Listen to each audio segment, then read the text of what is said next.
Hey, it's Kyle James back with another video, and today I'm going to show you how to take better footage with your GoPro.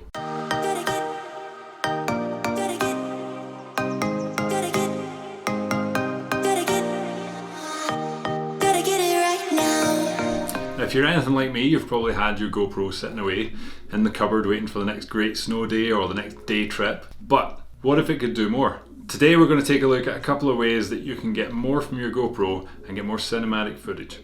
First up, we got settings. So I like to shoot at 1080p at 120 frames per second using the linear field of view, which is a much narrower field of view than usual. If you're shooting at higher resolution, like 2.7K or 4K, then the linear field of view might not be an option. So film it in wide and then take it into post-processing in Premiere Pro and use one of their anti-distortion filters on it to get it back to looking normal.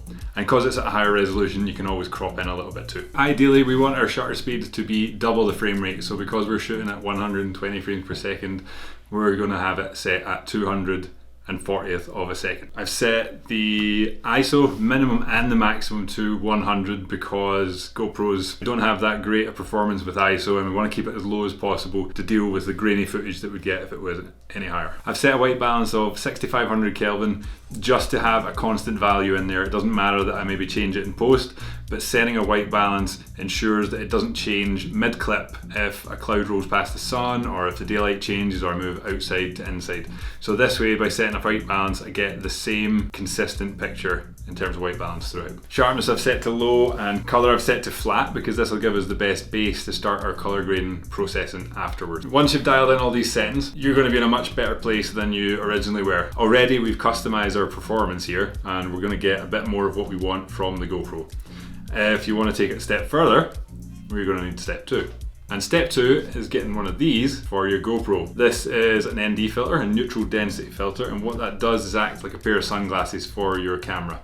So it cuts out all the mad highlights that would blow out otherwise, and it balances out that picture to give us a much better picture quality. And the benefit of having one of these is going back to our shutter speed. If we want to keep our shutter speed double what the frame rate is, in this case 120 frames per second, needs to stay at 240th of a second. If we've got a really bright day, chances are it's going to be blown out and the shutter speed would need to be adjusted to compensate for that.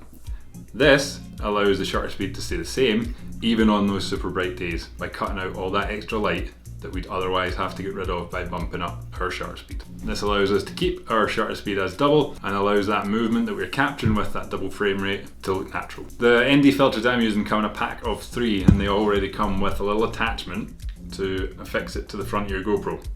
All you have to do is attach the clip onto the front, screw in your ND filter and you're good to go. And then when you're done, you want to put it back in your pocket. You've got a little protective cover there as well. Take a look at these 2 clips. The first one is shot without an ND filter on a bright day.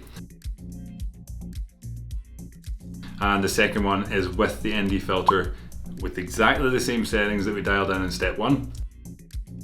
And you can see it's a much better picture, it's balanced, the highlights aren't taken over, and I don't have to adjust any of my settings that I dialed in to get a balanced picture.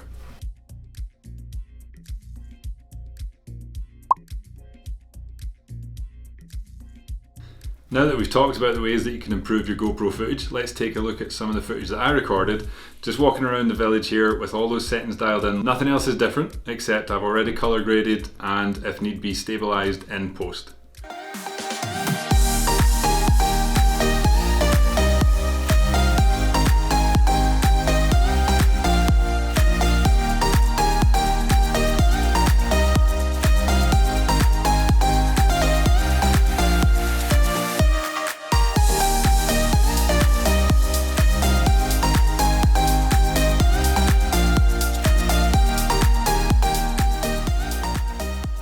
Thanks so much for watching. If you found the tips in this video helpful, throw me a like down below. And if you want to see some more content that will help improve your filming and photography, then consider subscribing below. I'll see you next time.